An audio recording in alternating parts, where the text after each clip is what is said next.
Ashley Allison. Ashley, let me start with you first. I mean, you're going to see these attacks on Biden's age, and this has been happening up until this point. It's going to keep happening. But they've been pretty relentless on right-wing media tonight. Let's take a look at this. This thing looks bad, and now they're talking about swapping Hillary in. Well, obviously, President Biden, he's not capable of making any momentous decisions. We all know that. And none of us really know who's in charge. The Democrat Avengers, Barack Obama, Bill Clinton, Nancy Pelosi, and Chuck Schumer, have deliberately thrown down the gauntlet for an early debate to stress test Sleepy. And here are our Avengers right here, Brian and Ashley. Ashley, what do you think? I think it's disingenuous. I think it's dishonest.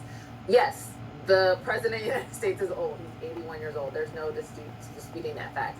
But when you take footage and you manipulate it to feed a narrative that is not honest in the underlying fact of he wasn't confused, he wasn't talking and meandering out into a field, it's dishonest and it's misleading voters. Do I think it is having an impact? Perhaps.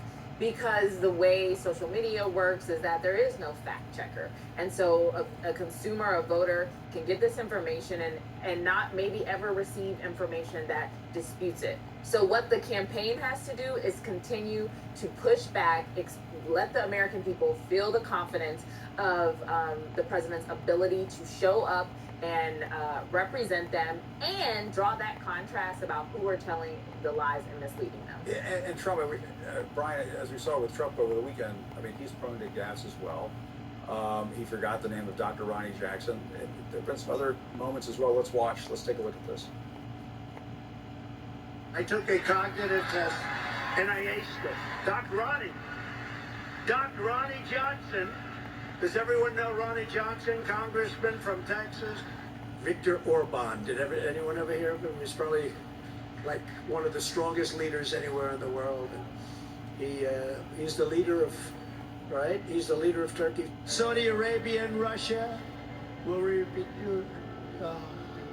reducing.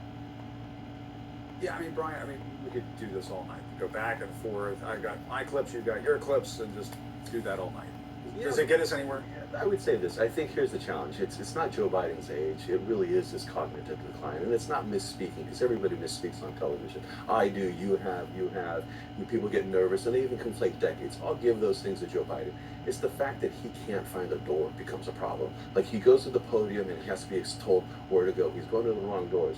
I'm sorry, maybe Obama and Biden do have this friendship, but to the average person looking at this, seeing this weekend's image of Obama having to guide him out, it reinforces what we already see. It's not that he misspeaks, it's that he appears lost on the national stage and lost on the international stage. And that's the challenge here. I mean, these people in the international stage have known Joe Biden for 40 years. You don't think they've seen the cognitive decline? We're being dishonest by saying it doesn't exist. Is Donald Trump the same guy he was in 2016? Sure, but he's not going through the wrong doors. He doesn't need help to get off the stage. That event that you saw took place, hold on, let me say, that event that took place this weekend, somebody was telling him minutes before he went on stage exactly what to do and exactly what to do to get off. It didn't happen. That's a cognitive issue. No, let me tell you, as someone who worked for both of them, I read that event, exactly what happened. President Obama is someone who follows the schedule to the T. When they say go off at 3:01, he's off at 3:01.